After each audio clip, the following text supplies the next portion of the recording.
are back. Love it. The Road to Making Bank, episode 6. What is up, everyone? Hope everyone is good. Luca, how are you, mate? Doing very well, thank you. Feeling great. Nice.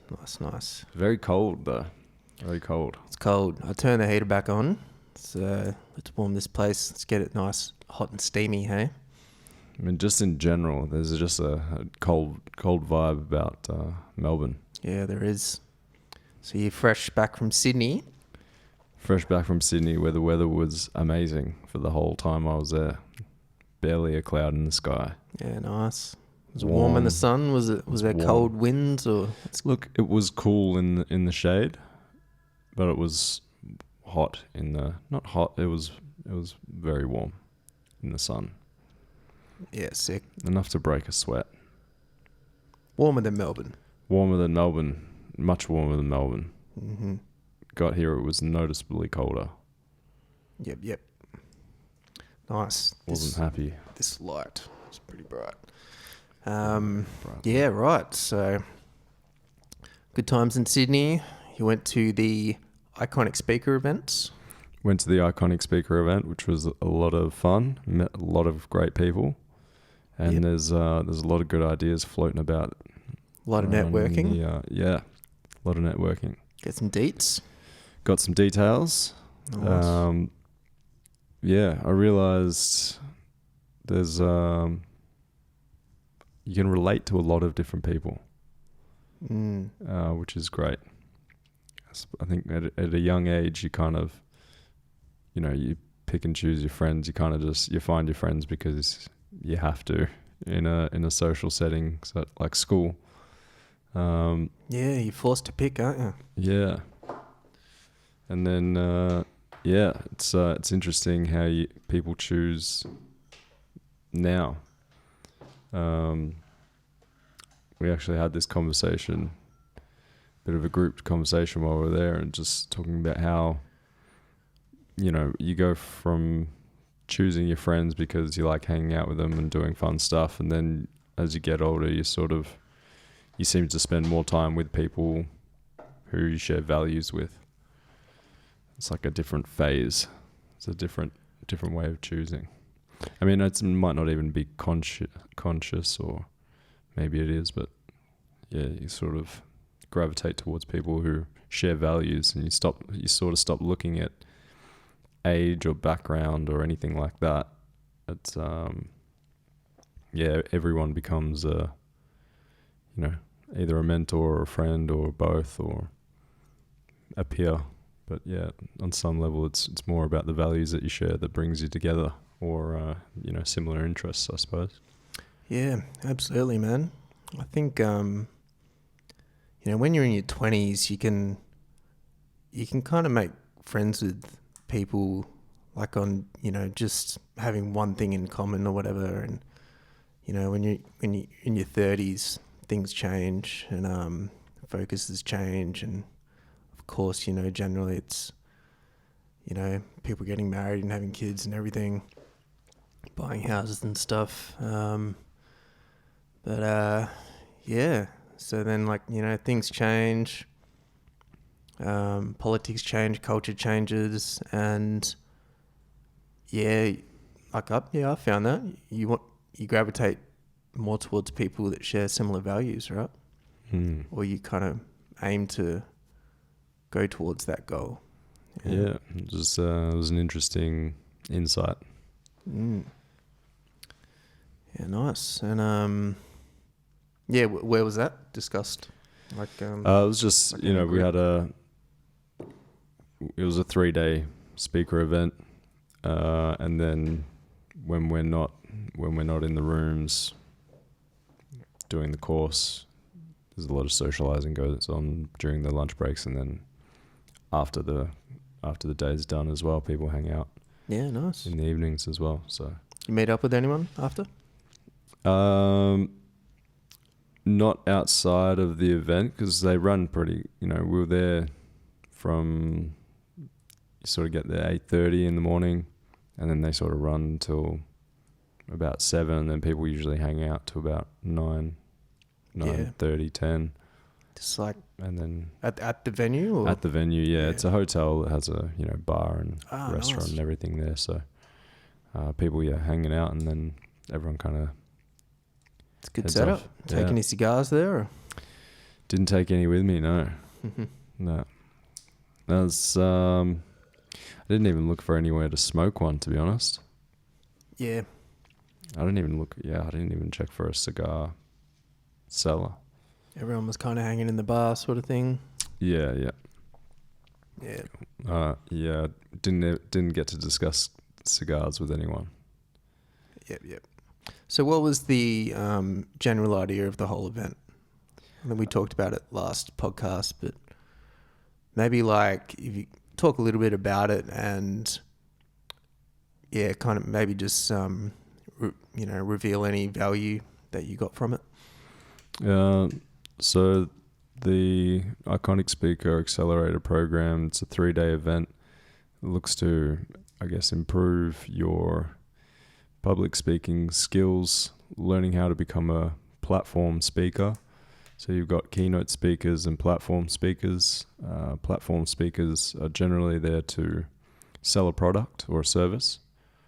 Keynote speakers are paid to talk about something for a period of time. Can be any topic sort of thing. Yeah, any topic. Obviously, it's probably more relevant to what the event is about. So I guess my first exposure to platform speaking was at the David Goggins event. So it was run by Ethan Donati, who set it up. He's part owner of the Iconic Speaker program with Sherry Eilertson. So that's where you heard about this, yeah? Yeah, so I saw the event online for the David Goggins event, so I went to that. And then Ethan was a speaker on that. He works in sales funnels, which I was interested in for my advertising business that I wanted to do or set up. And so I went to that event because I thought there was heaps of cool speakers on there. And I didn't realize that they'd be selling products or services during the day. So that was completely new to me. I thought it'd just be people... At the Goggins event? Or at the Goggins event. I thought people were just speaking. So I thought it was more of like a keynote speaker or like a TEDx like something to do with like a support act for Goggins. Yeah, exactly. Like to do with like motivation or whatever Goggins talks about, Yeah, so that was what I just assumed it was. But then, after each speaker, there was an opportunity to buy their products or their programs or whatever services they were offering. That was my first exposure to that. And I thought it was pretty interesting. And Graham Holm was there, wasn't he? Graham Holmes, yeah. Yeah, I looked into him. I've listened to a few of his podcasts. He gives Australian real estate updates. He's cool. I like him. I might, if I refinance or whatever, or want to like lock down on budgeting and stuff for my property, I'd probably hit him up. So so the Iconic Speaker event. So it was about creating a products and services for your business, how to set up and create events for your business. They have a free day where they invite people to come and check out their seminar, and during that free event they provide a lot of information and insight to you, and then they'll also use that as an opportunity to promote their services or product, which is the accelerator class or the accelerator event. So that's how I ended up in Sydney.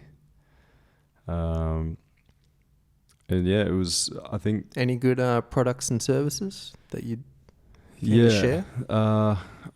I probably wouldn't share any just because they're not necessarily mine to share, and I'm not sure at what stages people are at. So I prefer not to share any information in regards to that. But yeah, I can say, I think for me, I wanted to go there to get some clarity on what skills I have and how I can utilize them and how I can turn them into something that people can benefit from.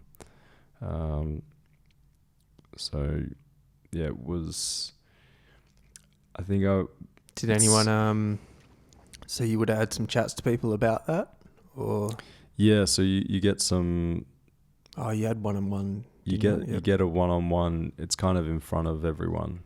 So you get some one-on-one time where you tell them what your business is and how it's going and where you're at, and then they will give you their assessment of your situation and how you can improve or get it to where you want it to go. Yeah. And because I had no business idea or nothing solid, they kind of gave me what they could.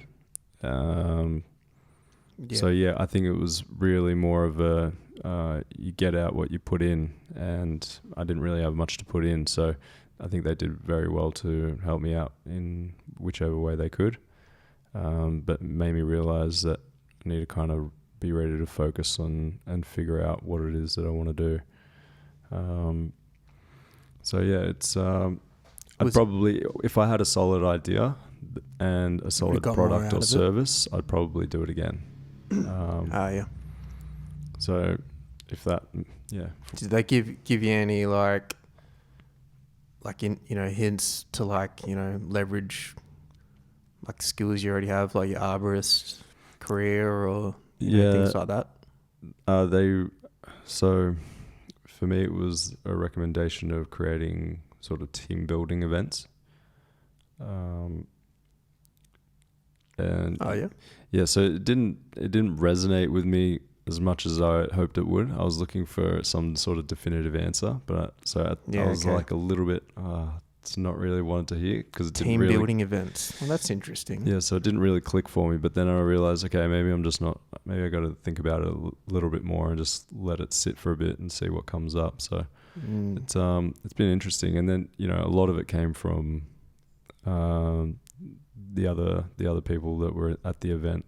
Everyone gave me sort of their feedback on it, and came up with some good ideas. So it's just now just got to kind of go back to the drawing board, write everything up, and then see what sticks, to a process of elimination, I think. Yeah. You'll get there. You come up something that'll you'll pursue. Did they give you any hints as to, or did they teach you anything about public speaking? Yeah, so it's a little bit. We did some, little exercises where we spoke in front of the group, and just little tips and tricks here and there. But mostly it's just about giving it a go, and just being prepared.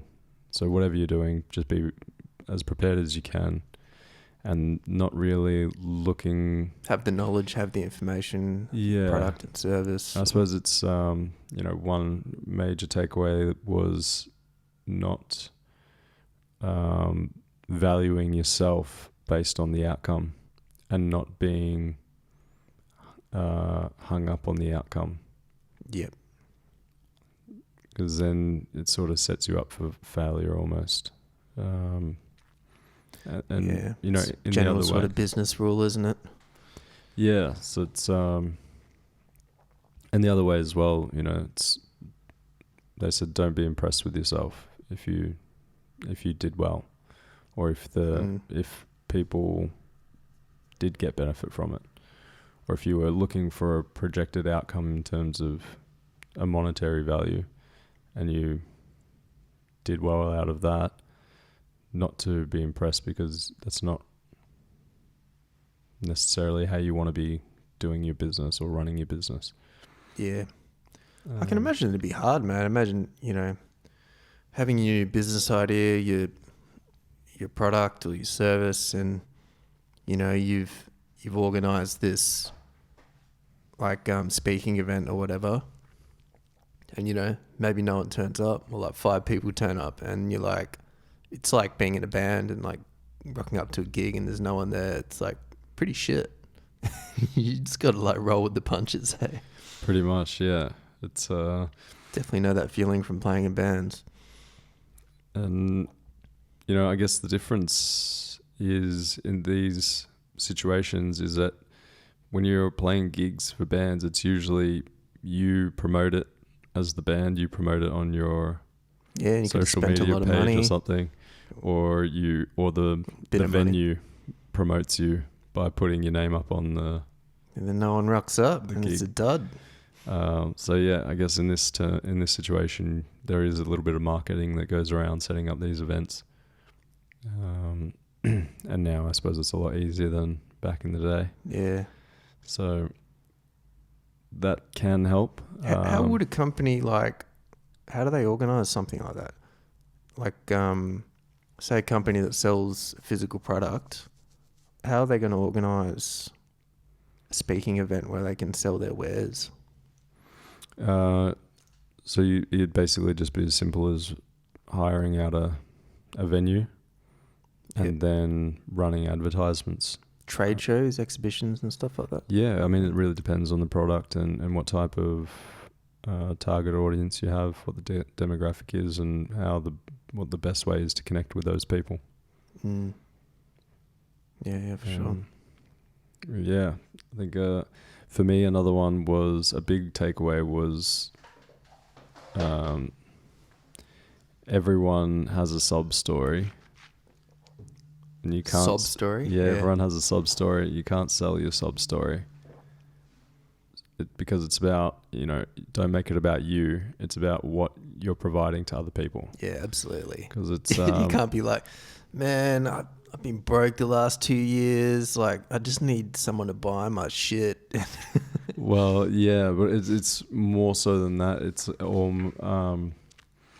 more from perspective of this is what happened to me, and so this is why I'm doing this. Yeah, they don't want to hit. They don't want to connect a life story to the product, do they? Really? Yeah, I mean, you can.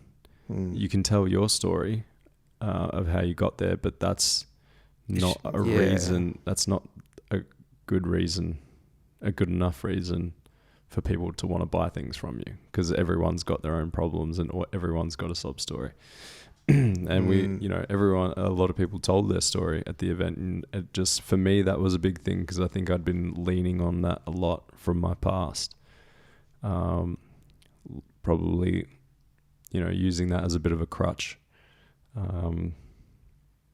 So like an excuse, maybe. Yeah, as an excuse. So it was it really opened my eyes, and I think that was probably what I was there for. Was to hear that, and so that now because I'm kind of at this point where I'm ready to let go of that. So I think that was really what I needed to hear. So that was good. And yeah, like I said, if I did have a solid idea and I had a solid plan, I would definitely do the event again to get that clarity and that extra bit of assistance, because I think they definitely have value to share and value to offer. And they did that over the last 3 days. So nice. that I was there. Cool, man. Well, it sounds worthwhile. And you got to check out a bit of Sydney. Yeah, got to check out a little bit of Sydney. Did you go to Surrey Hills? Didn't go to Surrey Hills. I told you to. Didn't go. I didn't go. I think was it the Cricketers or something? What were you saying? I thought it was in Paddington. I think it's just a nice little area. Like, I thought you were saying to go to Paddington. I think I was saying go to both. Yeah. Oh, right. I don't remember. I was saying go to the nudie Surrey store Hills. in Paddington, but there's no nudie stores in Alexandria, you say, unless there's two. I walked past one. But weren't you saying there was a pub in Paddington? That was the Cricketers in Surrey Hills. Yeah, I was saying that was a pretty cool pub. I thought that was in Paddington for some reason. No, the nudie store was in Paddington, Oxford Street. Gotcha. No, it didn't end up going. But that was like 10 years ago or more. So I don't know if it's still there. things change. That's it, man. A lot's changed, hasn't it? It's the vibe shift. But yeah, saw a little bit of Sydney. I'd say I may have wasted a day there. I mean, not wasted. I did roam around. Saw some stuff. Some interesting stuff, which was cool. Assessing. Went to Manly, went to Bondi. Went to Manly. Newtown. Spent a lot of time in Newtown, which is good. Nice. Get some good food. Yeah. Got some nice pizza while I was there. Pizza. Nice. Can't remember the name of the store. There was I have to think about it. Yep. But yeah, it was good. It was good. Cool, man. Success. Oh, I went to the Strand Hatters. Hat shop. Yeah, looking to buy an Akubra. Hey. So yeah, if I was going to plug anyone this week, it would be Kean down at Strand Hatters on George Street. Does he want to buy an Akubra now? Yeah. I thought you thought they were a bit uncool before. Well, I saw my Akubra Cattleman actually, but I think my head's bigger than yours. So. Yeah. What size are you? 60 so in I'm a Akubras. 60. You are? I'm a 60 in Akubras. Oh, I saw my Cattleman. There's more out there. They're pretty easy to get secondhand as well. Yeah. Well, I mean, there's lots of shapes. There's lots of shapes, lots of colours, lots of sizes. I got a Stockman. I would have kept it, but yeah, I can't. I'm going overseas and can't really pack it in a box, and yeah. I'll get another one Monday, but I still got a Stockman in storage. Yeah, nice. So where was Strand Hats? I think it's George Street, down right in the sort of CBD, heart of the centre, or heart of the centre of the city. But yeah, it was a great experience down there. Kean, who was good customer working service. there, yeah, he's really good at what he does, knows his shit, and yeah, I think it just made me realise how important service is, because yeah, I didn't buy a hat. I went in there and told him, like I wasn't looking to buy a hat, just wanted to get a size and try on some different fits. Yep. And he gave me all the information that he could while I was there. And that'll make you want to go back more. Yeah, well, I told him, I'm like, if I buy a hat, I'm coming to you to buy one. So yeah, even if you buy it online and ship it or whatever, like you can go try one on here in Melbourne and then just buy it from him. Yeah, and I think he was saying it's the oldest hat store in the Southern Hemisphere. Ah, Strand Hats. Cool. Strand Hatters. Strand Hatters. I think he said 86 years or something. Yeah. Nice. So did they have the full range? What type of Akubra are you going to get? I think it will be Cattleman, likely.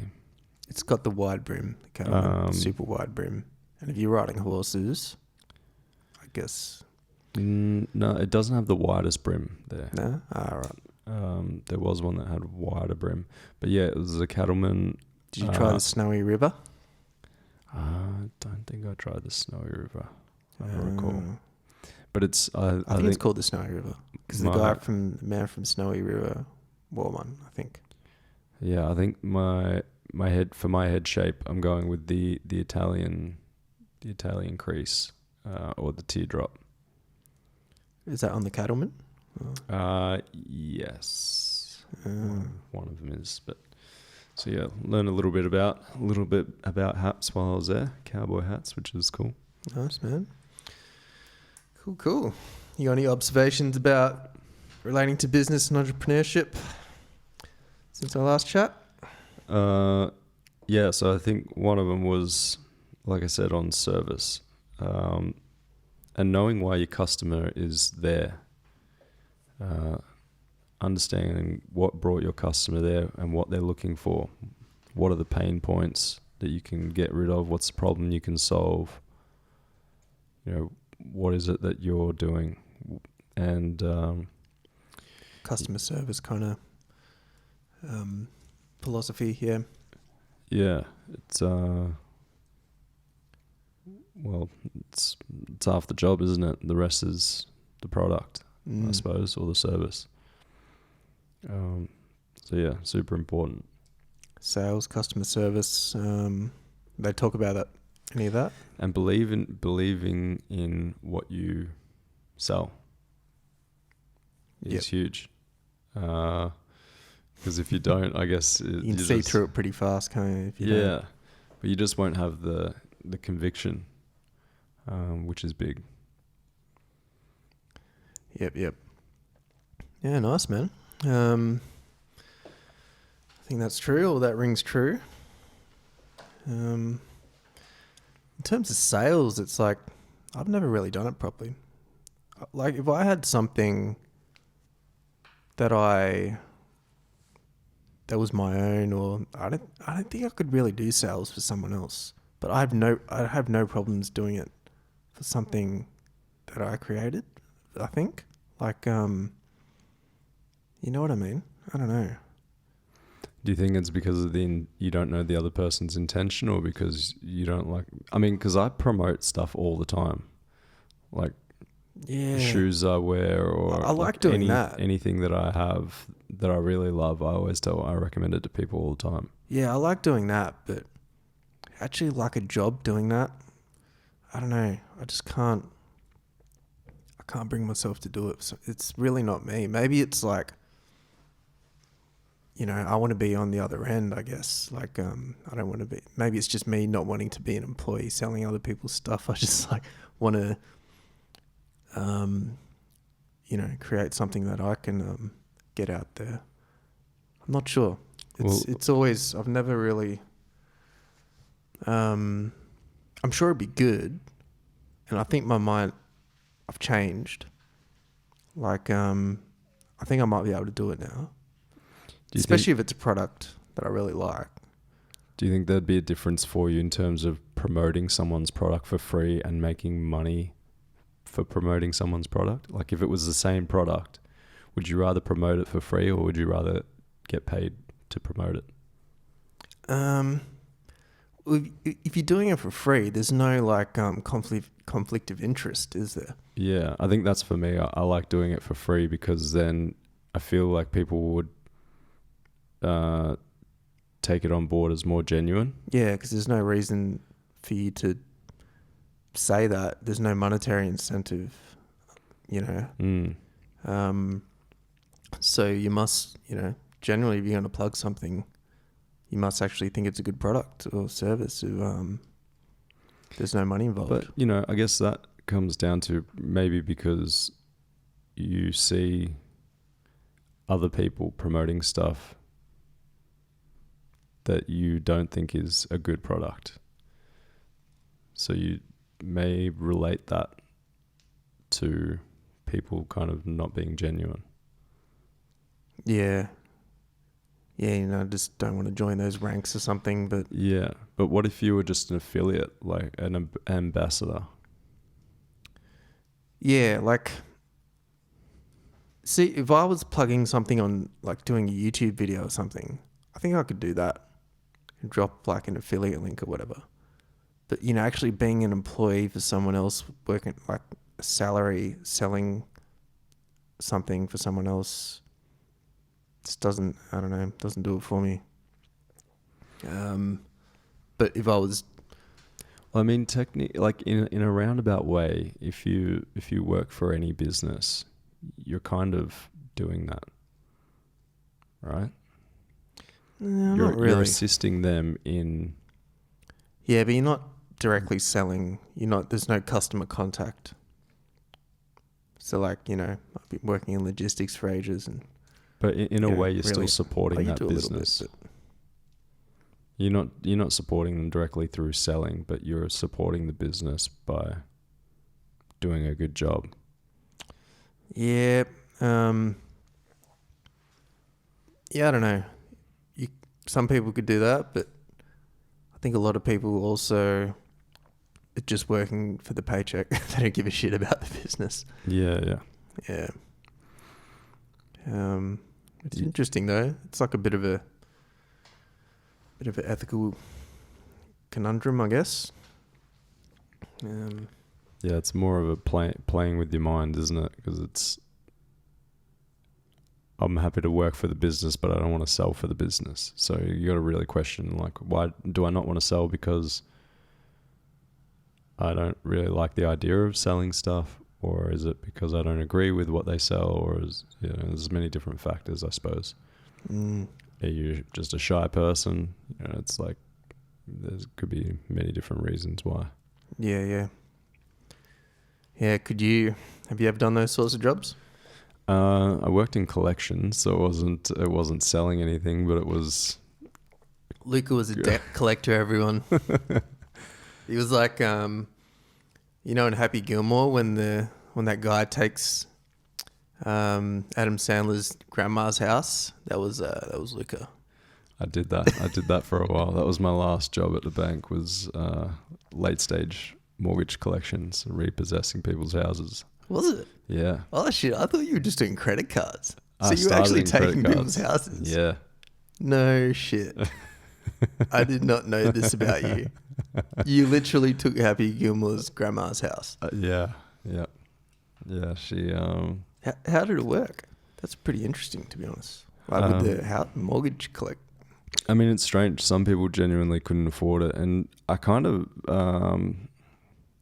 look, in a way, that kind of opened my eyes to think that it's not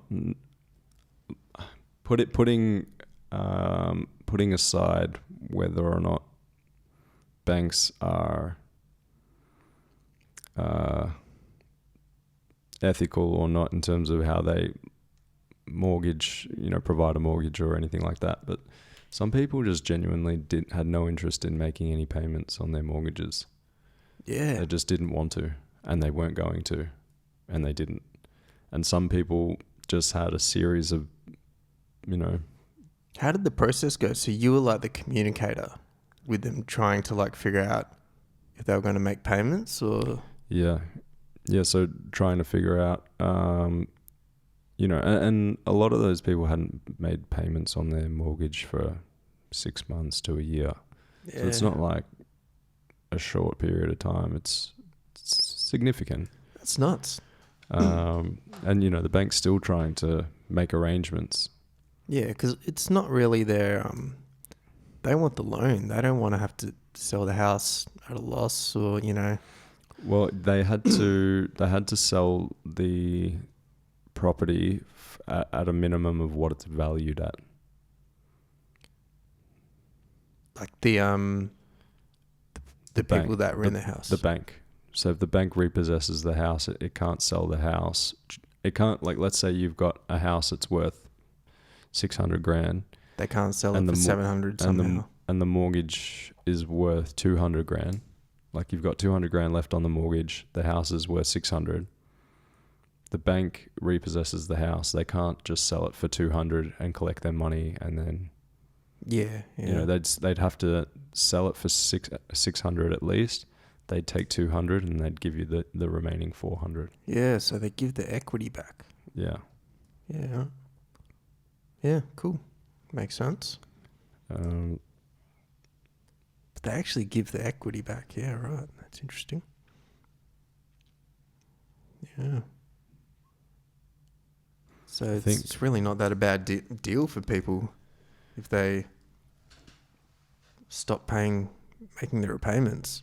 Well, yeah, I mean, it'll affect their, they probably won't be able to get a loan in the future, but I mean, at the end of the day, they're getting their equity back. And, yeah. Yeah, so... But there might not, but in a lot of cases, there might not be that much equity. Yeah, I mean, that's, it's a unusual case. Yeah. It's not that often. It's more probably likely that... sorry. The house is worth $600. The loan might be $500 or $700 or $800. Yeah. So the value of the price of the property might have gone up. It might have gone down. Yeah, and if they sell the property for less than it, the people pay for it, it wipes out their equity. Yeah, I remember in the negative. remember one guy speaking to him, and he was just like, "Yeah, I'm not making any payments." And it was just like, "Okay, well, do you mind handing the keys into the bank?" He's like, "Nah." He's just like, "I'm already halfway down the coast." He's like, "The keys," and then he just goes on to the stage. He's like, "The keys, you just walk around to the side of the house, and there's the veranda, and then in between the veranda, like there's between two bricks, there's a hole where the mortar's missing, and I put the keys in there. You can go and pick them up." Did you have to send someone down to pick them up? I think they would have had to, yeah. That's hilarious. Yeah, he's just So like, he's just like, "No, I'm not making payments, mate." he's like, "I'm already halfway down the coast. I'm not going back to get the keys." He's like, "You just told me where they are," and he's just like, "Yeah, all good. See ya." Yeah, Like, wow. okay. People just pack up and leave. So, yeah. And then there's other people. Interesting. Yeah, like I said, a series of, whether it's medical issues or divorce Can't is work a big anymore, one. Yeah. Relationship, family breakups, and health was the other major one. People, simply can't afford to do it, and yeah, it's not a great job in terms of realizing that someone's not going to have a house to live in. Yeah, and you have to talk to these people. Yeah, so it's and I still would have Did you preferred try to do and that in help them sales at the time. figure out how they could make repayments? Or? Yeah, I think I was pretty lenient. I never did super well on that side of things, because I was probably always more trying to get a solution. So yeah, okay. So yeah, I wasn't really good at that. You were just like, hand the keys in, mate. We're taking the house. No. No. I mean, look, there were times when you got to be firm. Like, you give people chances, and they just take you for a ride. So it's nothing I else. couldn't you can imagine like not paying my loan. Like, unless I really. I mean, do you reckon some of these people actually could have paid their loan? They just didn't. Yeah, I mean, there's often you can see people's transactions. Yeah. And sometimes people are just spending money on other things. And they're Not just even not like making... essentials, like food and shit. Yeah. So they're spending on Yeah. Well, there you go. That's just like horrible. I was part of like a collections team that the bank created. And they'd never had this sort of team run before, but basically they were just collecting on unsecured debt. So the bank would have just a series of accounts that they had they would write them off, for lack of a better word. They just consider it written off lost debt. Is it like credit cards and stuff? Credit cards, yeah, unsecured debt. Yeah, okay. So there's no collateral behind it. Exactly. Yeah. So, you take out a credit card for 10 grand, it's unsecured debt, meaning that if you don't pay it, really there's nothing that they can do. There's nothing that they can take. If you take out a car loan, they can repossess the car. If you take out a mortgage, they can repossess the house. If you take out a personal loan or a credit card, they can't really do anything. Well, when we deposit... I mean, you get a bad credit rating, but apart from that... Yeah. When we deposit our cash into the banks, we're unsecured creditors to the bank. Because they're not giving you any collateral. And... works the other way as well, which is interesting. People don't really think of it that way. So, that was pretty interesting. We were doing that. So basically they had just a huge list of unsecured debt, which those accounts just sat there, and they just considered them as loss of cash. Wow. And so they created this team, and we were part of this team. And it was just our job to go through this list and just try and find the person and try and get them to pay off their credit card or their personal loan. Yeah. And it's just, it's people that hadn't paid in like years. Yep. And, you know, it was just like almost like a personal private investigator, just like trying to find these people in Australia somewhere. How did you get their numbers? Oh, well. It was a lot of research. It was research. Some people had the same Did you go to the details. cops Some and people. stuff? No, I don't think cops would give you information unless It's it not had criminal, is it? No, Not debt repayments. Yeah. no. But yeah, it was pretty interesting. Some people were just hadn't paid, just stopped paying, and they were doing pretty well for themselves, and just still never made any payments. I couldn't imagine doing that, like morally, like, yeah, like not just. I don't know, man. It'd haunt me if I just like had a credit card, spent 20 grand on it, and just bailed on it and said I'm not paying. Yeah, well, I mean, some people did that, just took a cash advance, and then they just go back overseas, wherever they were from, and just never return. Yeah, it's incredible, man. I like, shit. This says a lot about society, doesn't it? It's, you know, I think I said to you once, you know, possibly the only two rules, you know, I'm a bit of a anarcho-capitalist, I'd say, and it's like possibly the only two rules you really need in a society is don't infringe on other people's personal space or private property, and do all you say you're going to do. And that just like if you're not repaying debt, it's like a real I don't know. It's sort of like the basis of society, isn't it? These agreements. And once you stop doing that, I don't know. Well, yeah, it's it depends how far you want to go. I mean, some people would say I'd be happy to steal from a bank, but I wouldn't steal from an individual. Yeah. You know, I'd steal food from the major supermarkets, but I wouldn't steal it from a street vendor. Yeah, I think ethically it's not really different. I mean... No, I mean, the action is the same. Yeah. But, I mean, it's whatever your values are.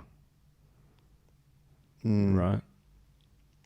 You might say that the banks profit from, you know, how many mortgages have they and loans have they dealt out to people who they knew couldn't afford them. But the individuals passed, you know, the bank manager put it through. And then the bank allows for it to occur. I mean, they try to find these instances, but... Yeah, I think the way to do it, though, is boycott the bank and not use the services of the bank. Make that ethical decision. Because if you're doing that, you're sort of part of the problem, like, I think. Yeah, and I think a lot of it would come down to what your experience has been. You know, if you've had bad experiences with the bank, if you got cancer and then the bank repossessed your house, you might be less inclined to want to deal with the bank. Yeah. And say if the bank screwed you over in some like wrong fees or something. Right. Fuck yeah. Take out a credit card and get the fees back and then bail. Yeah. That's ethical. Banks have, you know, gone down for taking millions of dollars in fees from people. Yeah. That was incorrectly. Was that robo-debt or some shit? No. I don't know, but it happens quite regularly. It's happened in Australia. You hear it. If that's done directly to you, yeah, fuck yeah, it's fair game. But like, you know, what I'm saying is it happens on both sides. So it's people can justify it for themselves. It's not all clear cut, and you're not playing a fair game either. So the game's leveraged against you in many cases. Yeah, but look, and a lot of people... I understand, but it's still... If you think the bank is bad, just don't use the bank, I'd say. Well, yeah. Yeah. That's it's like that's saying, you ideal. know, Target have bought clothes from suppliers that use like, you know, pay people slave labor wages in China. So I'm going to go to Target and steal as much as I can. You know, it's like, Right. yeah, that's the way I sort of look at it. If that makes sense. But I understand, you know, it's, you know, these banks make too much money, fuck them, but you can't, no, because you can have ethical banks. And it's like, yeah, you can have full reserve banks that are ethical. And Well, yeah, look, and then there's people who know how to leverage banks and know how to utilize them to their advantage and would be happy to work with banks as often as possible. So yeah, I think it's more, there's plenty of opportunity there. It's probably more about ignorance, you know, as much as it is about values. yeah, If people know how to use the bank, then they're probably going to benefit more from it than someone who has no idea what they're doing and just wants money so they can buy a car or go on a holiday.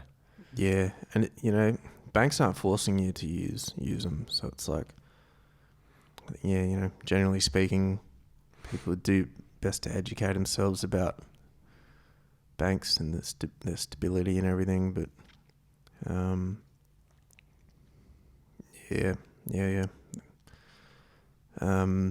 Or you know, just financial education about, you know, being prudent with your money, I guess. Or, yeah. Sorry, man, I'm pretty cold. I'm gonna grab my cardi. But no worries. Great shirt, by the way, Diggs. Great shirt. So yeah, I suppose, you know, you could talk about banks and the ethics behind lending money. So perhaps a question to the audience could be, how could banks be more ethical and how much, I guess you have to take responsibility for yourself ultimately. You take responsibility for your choices and your actions. I think that's what I'm trying to get across. Yeah. So in terms of Yeah. a bank being ethical, would giving someone like a test of some sort before they get a loan, or making sure that they meet some sort of you know, financially educated standard? Yeah. Look. Do you have to pass a particular basics business course in understanding mortgages before you're allowed to apply for a mortgage? Nah. See, I don't think so. I understand the argument, but basically, I'm not really for regulation. I think that should be free market regulation in terms of you know, third party kind of review companies and stuff. Yeah, basically, so the banks want to give these mortgages out, but you know, they do so callously, especially the big four, because they know they're going to be bailed out if they go under. So like, it's there's not as much incentive for them to making good loans to people that are going to repay the debt. So ideally, you want a society where people are educated on the banks, educated on their personal finances, and can make sort of responsible decisions. Because you get APRA involved. I think it's the Australian Prudential Regulation Authority.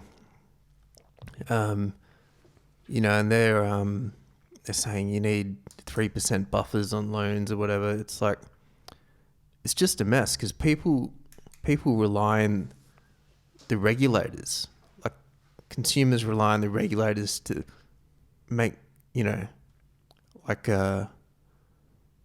make sure everything's kosher or whatever. But the regulators fail at that a lot. So I think it should be a free market sort of operation. Banks should go under. Consumers should only take on loans and that. You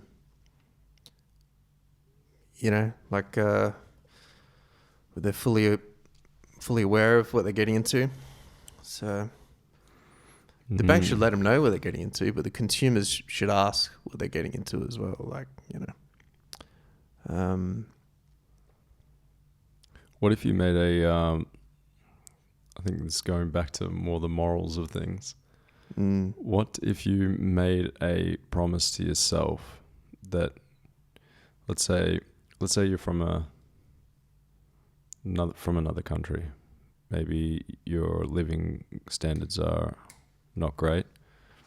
Maybe let's say it's a developing country, pick any of them, and maybe the country, let's say Australia, has benefited from taking advantage of your nation and your people, for example, hypothetically. And let's say that your intention is to bring value back to your family or your community. So you come over, let's say you take out a loan for as much as you can get, 50, 60, 70 grand, and then take a cash withdrawal and then just move back overseas. In a game where, if you say, would you agree with life is not fair? Yeah. Okay. So then could you say that the bank, I guess so, could you say the bank is a victim of ignorance because they didn't do their job in securing their loan, or that they were ignorant in not vetting the person to a higher standard, and so therefore they deserve to have their money taken from them or stolen from them, just as someone signing up for a mortgage who is ignorant to the terms and conditions, or is ignorant to, or is uneducated in terms of mortgages and money, is also equally responsible, and it's just bad luck for them as well. Yeah, it's a two-way street. Yeah, the banks have to assess that risk that people are not going to pay them back. But I'd say if you're borrowing the money, like you're the one that is agreeing to pay it back. So that's the agreement. Like, but that's just part of the process. The process is to sign a piece of paper. Internally, you don't agree. In fact, internally, you don't make that agreement. Internally, how do you mean internally? Well, to yourself, you say, my intention is to come to Melbourne, get a loan, grab the money, and then go home. Yeah. That's my intention. And I put a scribble down on a piece of paper. I mean, you don't even have to apply in person. You can apply online. So you're making no agreement with anyone, really. You're just following the prompts. So you could say, okay, if I follow the prompts, I'll make money. Yeah. In terms of applying for the loan. I'll make free money, yeah. Yeah. I don't know. It's kind of like stealing. Well, what if you didn't read any of the paperwork and you just but you've seen paperwork before, but you've never read the terms and conditions. All you know is where it says put your name in, you put the name in. Where there's a box to tick, you tick the box. I mean, sign up for any app or any sort of, cookies on any website. You've got to click the X, you've got to tick the box, you've got to put your name in here, put an email address there. Like it's pretty automated in terms of you understand when it needs to be filled out, when it needs to be ticked. But you might not read any of the information that's on the page for the entire time. Yeah. So what promises have you really made there? It's an assumption. Well, I guess it's a contract. I mean, what do you have if you don't have like an agreement, I guess? But you're also not making the agreement with anyone. Before the contract was made between two people or a business and a business. It's an individual and a business with a bank. Yeah. I suppose that they had more value because it could be a really ethical bank, and like, say they make, all right, let's say it's like a personal loan or whatever, and say someone has a fixed term deposit, like say you've put your money in the bank. This is an ethical bank, fixed term deposit for 5% for 2 years. And then someone comes to the bank like you're describing, and the bank lends that money out that you've put in for 7%. So they're making 2% margin.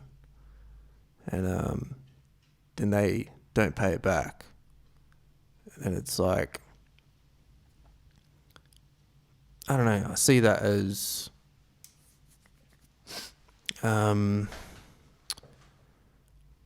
sort of unethical. But then it's the bank's fault as well. For so do you think well, it's not the bank's fault, it's yeah, I mean the bank has to recognise the risk that they won't repay it. Yeah, which they do. But still, yeah, I'd still say the person who's not paying it back is probably in the wrong, I guess. I don't know. I don't know if I've explained your question. Yeah, it's interesting. Yeah, I just thought it was just an interesting yeah, no, it's interesting kind of ethical conversation. Problem, yeah. So, yeah. Anyway, did we solve that? Oh. I don't know if we did. I think it's stick to whatever your values are. Mm-hmm. But what if it was a person, like someone borrowed that money from you and then you didn't pay you back? You'd be like, oh, well. Well, I think what's the saying that I heard? It's would the mafia be like, oh, well? Well, see, that's the risk. That's a risk you take. Yeah. That's true. You Lend, risk getting your legs taken out or killed or taken out. It's lend your mate $50, or if your mate asks you to borrow $50 and you lend them $50, if they don't pay you back, it's the best money you've ever spent. Oh, you mean to say that they're not worthy of your friendship or whatever? Well, yeah. Well, you realise if someone's gonna steal $50 from you. Yeah. You're probably better off. Yeah, it's good in that way. You can do the friendship test through lending money. Well, I mean, it's not, you don't test someone for the sake of it, but if someone asks you for it and they don't pay you back, kind of thing. Yeah, absolutely. So if there are any mates out there that I owe money to, please let me know so I can clear those debts. Yeah. I think I'm pretty good with paying my mates back. I think you've even lent money to me in the past, Suka. I've paid you back. I remember that. Thank you for doing that. Yeah, no worries. I don't remember lending it to you, and I don't remember getting it back, so we'll call it even. There you go. I definitely get back to you. Maybe. I'm good for it, man. I'm good for it. I believe you. All right. What are we moving on to next? I had a quote that I wanted to share. I don't know. I guess this is kind of like macro sort of, geopolitical talk or whatever. But, so what's happened to, the kind of decline of Western countries, in my opinion, and I saw this on a YouTube comment, and it says, Australia has crossed the Rubicon from a low trust society to a no trust society. That's how I kind of genuinely feel about Western countries at the moment. And do you know what Rubicon means? No. All right. Or do you know cross the Rubicon means? No. Yeah. So I didn't really know either, but I knew what it meant. Like, you've crossed a line in the sand, ethically or whatever, or like you've crossed over something where things, once you've done that, things are going to change dramatically. Past the point of no return. Yeah, pretty much. You've crossed the Rubicon.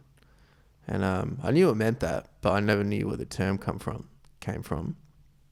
And I'll read it to you now. So, on January 1049 BCE, General Julius Caesar entered Roman territory by crossing the Rubicon, a stream in what is now northern Italy. In crossing the Rubicon, Caesar began a civil war that signaled the end of the Roman Republic. Julius Caesar was a very popular military and political leader who expanded the borders of the Roman Republic through what are today France, Spain, and the island of Britain. Caesar's popularity and independence created tension between him and other elected officials in Rome. The Rubicon was a shallow river that served as a boundary between Rome and its provinces. Caesar crossed from a part of Gaul where he was serving as governor. It was against the law to cross into Roman territory with an army. So he's come from a different area. Still part of Rome, I guess. And Caesar knew this. He knew he was starting a civil war. He may have quoted one of his favourite plays when crossing the stream. Alia iacta est. The die is cast. Romans were familiar with throwing casting dice as a game of chance. The Roman civil war that followed lasted 5 years. It ended with Caesar being named Rome's dictator for life. Years later, the Roman Republic dissolved and the Roman Empire emerged, with Caesar's adopted son Augustus serving as its first emperor. So, it's a pretty cool story. I'm surprised I didn't know that. I don't know much about ancient Rome. So yeah, in my opinion, I kind of agree with that comment. Australia has crossed the Rubicon from a low trust society to a no trust society. And this could be, issues that a certain segment of the society that gets affected by crossing, these governments crossing the Rubicon, what I believe has kind of fundamentally changed societies. So yeah, any thoughts on that? Well, I suppose what we've been talking about for the last half hour ties in nicely to this quote, doesn't it? It's low trust to no trust. And is it no trust in terms of people within the community amongst themselves, or no trust between authorities and civilians, or governments and I think it's people, everything. or People just and everything? Institutions, governments, because the people people have supported these governments. So, Well, it might also be back to what you were saying in terms of, being good for your word. If you can sign contracts, then everything's just left to paper, and then it's left to somebody else to enforce it. And if you don't give people an opportunity to choose, then, you'll just do what you want, ultimately. if there isn't an enforcer of a contract, is that what you're saying? Yeah. If you take away the dealing of making an agreement with someone and you reduce it to signing a contract, for some people they might be more inclined to keep the contract if they sign it. For other people, they might be less inclined. So it's really the values that Less are instilled in the if they person. sign it. Mm. If I make an agreement with you, I know you, so I'd be more inclined to keep the agreement. Whereas if you're making agreements with a screen, there's really, if you don't really consider it an issue, an ethical issue, then you're probably less inclined to stick to it. And I think we're probably now in a society where everyone's taking less responsibility and giving up their responsibilities to governments, perhaps, where they're letting decisions being made for them on their behalf. We all are, because we choose to live in this society. Mm. So the more you hand over your power to choose, or your responsibility to make decisions for yourself, then the less responsibility you can take and the less you can be held accountable for the decisions that are made. Sorry, say that last part again. So, if I give up my right to choose, then it can't be my fault if something goes wrong. If you're the government and I say, look, you choose for me. Oh, yeah. And you get it wrong, then I can blame you because you chose. Even though I let you choose. Like the government can say that to whoever. No, I'm saying if you had to say, if I had to say, Shernan, you have to make a choice. And if you choose incorrectly, I can hold you accountable. I can't be angry because I made the choice. Yeah, but if you say, no, Luca, I don't want to make the choice, can you make it for me? And then I choose for you and I get it wrong, then you'd be more inclined to tell me that I'm wrong and that you shouldn't be held accountable because I made the decision, not you. If I asked you to make the decision, though. Yeah. Which is essentially what we do with governments, isn't it? We give up our right to choose by giving them responsibility, and then with that responsibility, they then make choices. And then when they make choices that we don't like, we yell at them and we protest. But it was us who gave up our power in the first place. Yeah, that makes sense. Yeah, but so what I'm saying is we're in a point now where we've given up so much of our own power that now we can't be held responsible, and therefore we can't be trusted. Yeah, pretty much. Yeah, I agree with you. I think. Like if you have no power to make decisions, then how can I trust that you'll keep your word? Because it's nothing is up to you.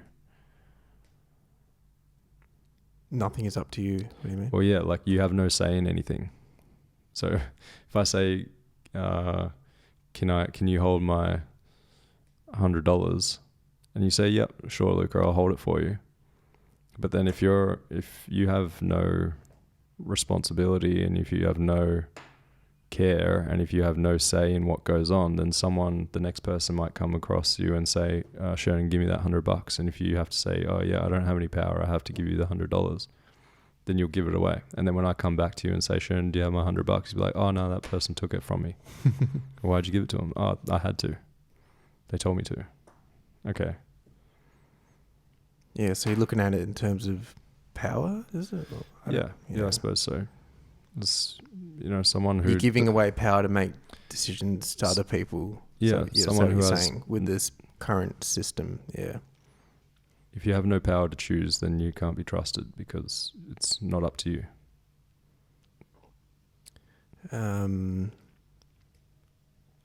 If you have no power to choose, you can't be trusted. Like the individual that can't. The individual choose. that doesn't have the power to choose, or doesn't have the right to choose, or gives up their right to choose after giving up their right to choose. Well, I suppose we all you have a choice, right? Everyone has a choice. You can choose to. I mean, that's really what makes up a person in the end, is what they choose to do. But what I'm saying is, people who, if we as individuals and as a community and as a society and as a country choose to give up our right to choose, or give someone else the power to choose on our behalf, then we can't be trusted. I think that's, giving someone else the power to choose. Yeah. Yeah, I guess so. Because it's kind of like democracy, I guess. Yeah, so I guess in a way, if you're giving up your right to choose by supporting the system, maybe we can't trust each other, or trust strangers anyway. Like, I mean, that quote that I read is like, from a low trust society to a no trust society. So there's already low trust. But like, if I try and sell you a bottle of water and you say, "Oh no, I have to ask my partner." Well, okay, well, I'm not going to make any deals with you. I'm going to make deals with your partner, because that's the person that makes the decisions. That person has taken on the responsibility of making a choice, and you've palmed off your responsibility to your partner. Yeah. So if this guy says he owns that water and he's selling it to you, he's maybe bullshitting a bit, and you shouldn't trust him. Is that what you're getting No, at? I'm saying it. What I'm saying is, I have the water and I want to sell it to you for $10. And you say, I have to ask my partner. That I know that you don't make any decisions. Your partner makes the decisions. Yeah. So now I'm not going to make any decisions with you. Yeah. So I'm not going to make any decisions with you, because I know if I give you the bottle, and then in between the exchange, I've handed you the bottle and your partner comes along and says, "No, we're not doing that. The bottle's not worth $10." And then you decide not to give me the $10 because your partner just said no. Well, then where are we now? Yeah. So I can't trust you because you don't make the decisions. Yeah, that's it. You shouldn't be claiming you make the decisions if that's the case. But if they were transparent and said, "Oh, this is a partnership decision between me and my partner," or whatever. Well, how many people do that? Well, this is the question now. Are we being deceived, or are we deceiving ourselves in thinking that we have authority and we're still making decisions? We're making deals when we don't genuinely have authority to make those deals. Authority. How do you define authority in that sense? If I want to sell you, let's say you want to sell your house to me, and I want to sell you the house for $10. Can you just sell me the house and just give it to me? I give you $10 and you just give me the keys to the house? If I owned it outright, yeah, maybe, yeah. If I owned it outright. If you say you want $1 million for the house, and I have $1 million cash, can I give you $1 million cash and you just give me the keys to the house? If I own the house, like, yeah.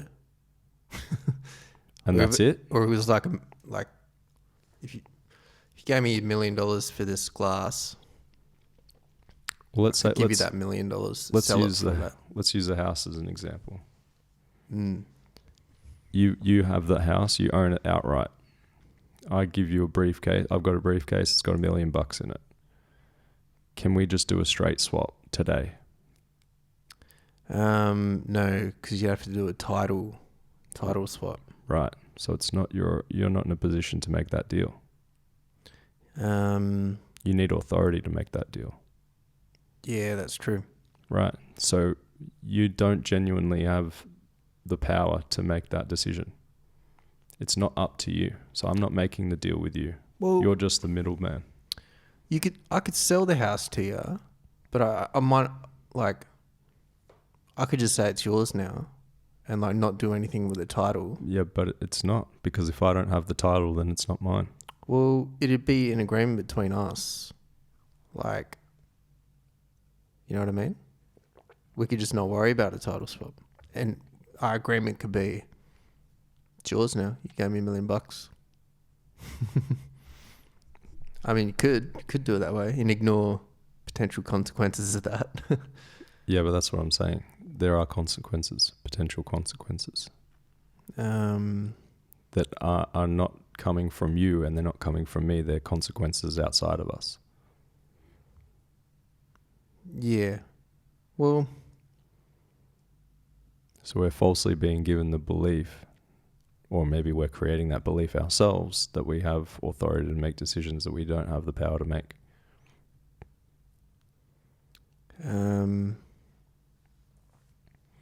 yeah. Because then even that $1 million, you would have to pay taxes on that, right?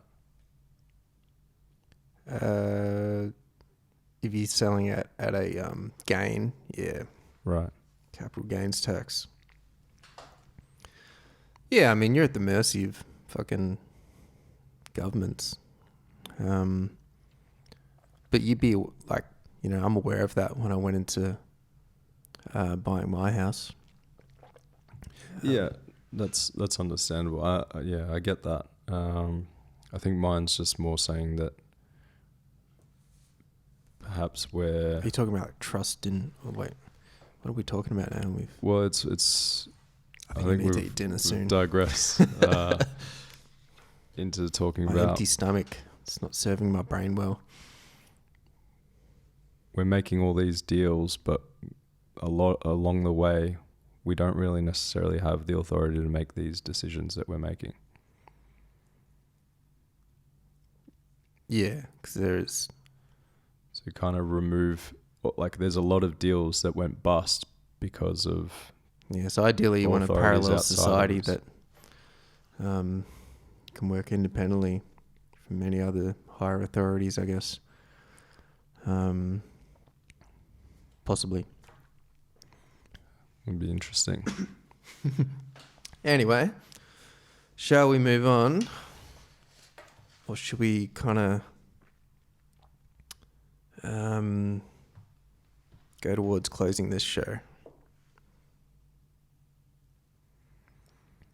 Any business ideas you want to talk about? I had one idea. Went into a bookstore, secondhand bookstore, when I was in Sydney, Mm-hmm. down in Newtown, and they had books that were wrapped in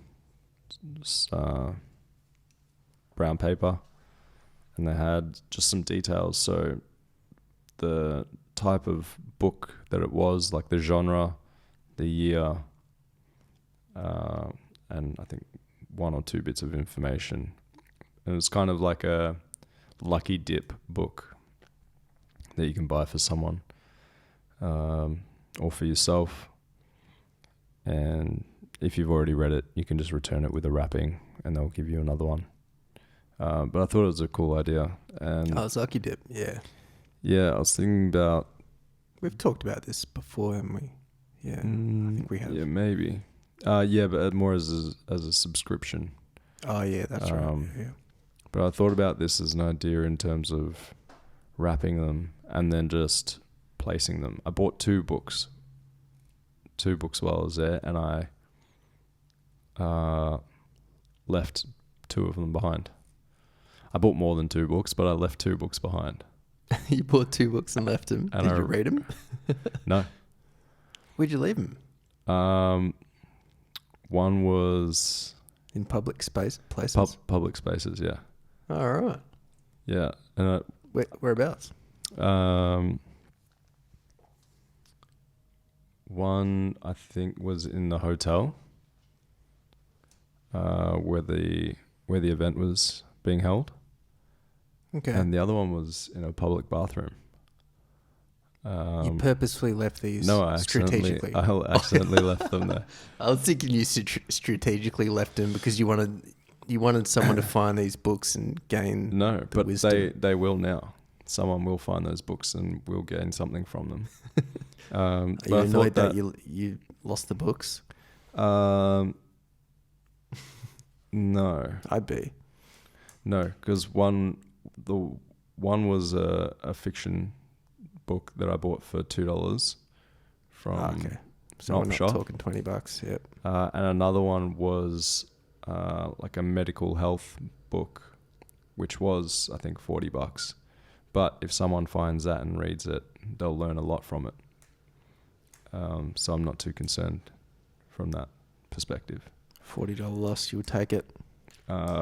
Yeah, I mean, if someone genuinely goes through and reads it, I think they'll get great benefit from it, and I think it will change their life. So that's not a book that they got might it for free. Yeah, and might not be a book that they would buy themselves or even come across if they were not actively searching for it. So yeah, I'm actually don't mind that, but I thought it would be a good business idea to wrap books and just leave them in random locations and just ask for people to, once they've read them, leave a review and, see what it, if it meant anything to them, if they got any value out of it, and to share what that value. Leave an email address or something. Yeah. Leave an email address. Yeah. And they can just write a review and write a response. And they can either return it or keep it.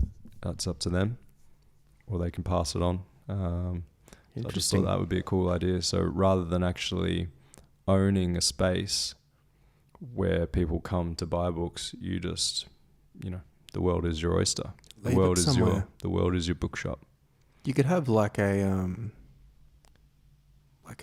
online forum or something where people can, you give them this password written in the book or something, they can log into this forum or web page or whatever, and they can leave their comments. I like it. And they can talk about it. Maybe, it could be a couple, they meet each other through that or something. Who knows? Fall in love through your idea. Through books. It's a cool idea, man. Yeah. I like it. Just something. How's it going to make?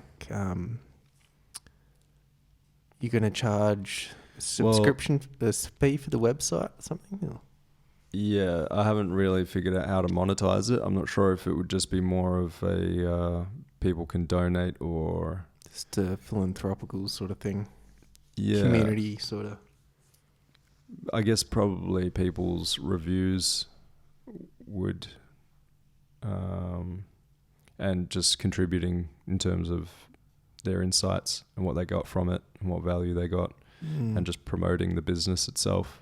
If they think it's a cool idea, just promote it. Just get the word out. People are just, I guess you run into the problem of maybe people just taking the book and then never just taking it and not doing anything, not passing it on. Or well, here we go. That's the risk. Shannon, we now live in a no trust society, so it's about giving people the opportunity to make those choices. To build that trust. Exactly. And you have to start by putting yourself out there. We want to build trust in societies again. And the best way to do that is to give people an opportunity to make that choice. I like it, man. And on that note, I'm getting hungry, so I think we should wrap this up. That is a good note to wrap it up on. And what's your goals for next week, Luca? The goal. So I posted my first Instagram what's it called? Story today, this morning. Oh, did you? Yeah. Yeah, I'll have to log on the gram and have a look. Yeah. I made a new What was it? A new Instagram. It's it's just my Send name. me the Luca Bonet. Yeah. I'll look it up. So yeah, posted my first story. So my goal is to post a story every day and post one photo per week. Yeah, cool. Can you tell me what the story is about, or should I go find out? No, you can go find out. Cool. It's all right. No, I'll let you figure it out. Are you gonna plug that for the audience? Yeah. So it's the Instagram is Luca Byrne. It's LUKABRNE. For those who are interested, it doesn't have anything on it at the moment. It's a fresh account, so I'm just gonna. One thing I hate is posting photos and doing social media posts. So my goal is to start. Yeah. You've never enjoyed it, hey? Never. Back in the MySpace days. When I had MySpace, I loved it. Because I was a little teenager then, and the internet and phones were everything still changed. fresh, and it was cool. The change was too much for you into Facebook and Instagram. Yeah, I went the other way. I think I saw a photo of... Still can bring back MySpace. Yeah. We should do this. We'll I make like a better one. Yeah, we should make a better version. Subscription should be a paid fee, man, for these for a new social media site. Everyone make it a paid thing. It'll be better quality, less data collection. Some tech person, please do that. We're waiting. Yeah, it's not going to be us. So. But yeah, anything that you've got for the next week? Me transferring this house and pretty much getting out of here as soon as possible. I've done my bit of work on courses last couple of days. My options trading course. That's been good. I've been kind of like, solidifying ways I'm going to make income overseas. So, I've been thinking about that a lot and kind of processing that and making it kind of like a feasible reality in my head or whatever. So I'll continue doing that. There's different sort of remote jobs I can do, but I have two avenues I want to look at the moment, which is, selling covered calls, options trading, and specific digital marketing sort of technique. So I'm just going to it's kind of like laser focus for me now. That's my vision, and I'm going to go hard. And I have, I've noticed I've got, the fire is returned to me, to that kind of drive and focus. Now that I felt like I've taken a lot of steps and sort of liberated myself in a way. Yes, in a way. Well, from our country that I don't think is in a really good place right now, and not really suitable, not really tenable for someone like me to be living here. So it's laser focused now, and that's going to be it, man. I like it. Any questions? Yeah, let us know if philosophical ramblings on banks and stuff made any sense. I don't know if they did. I need to eat dinner. Yeah, if there was anything that stood out to you that you found interesting, anything that you would like clarity on, let us know. If you'd like to pick up a book that's wrapped in paper at a random location in a public setting, would you be inclined to pick it up, read it, and leave a review? Give us some feedback on Luca's idea. Yeah. I reckon it's cool. It's cool. There'll be a way to monetize it somehow, because you can provide the avenue of communication for people that are doing this, just trading that book and stuff, or the platform. So yeah, let us know, everyone. And this could be our last. I'm calling it. Could be our last podcast in this country, in the same room for a long time. We could meet up. Maybe we'll do another one, maybe not. But if this is, mate, it's been good starting the podcast with you here. But we shall meet again. It's only the beginning. I like it. I mean, this apartment anyway. Well, yeah. I mean, I'm giving Luca this dining table that we do the podcast on. So the table is going to remain in our hearts and minds. Maybe not forever, but at least until Luca gets rid of it. I reckon I'll hold on to it. I don't have a dining table at the moment, so it would be a welcome addition. Nice, man. It's got memories now, this table, so... Yeah. Awesome. All right. Thanks for listening, everyone. Signing off. Thank you.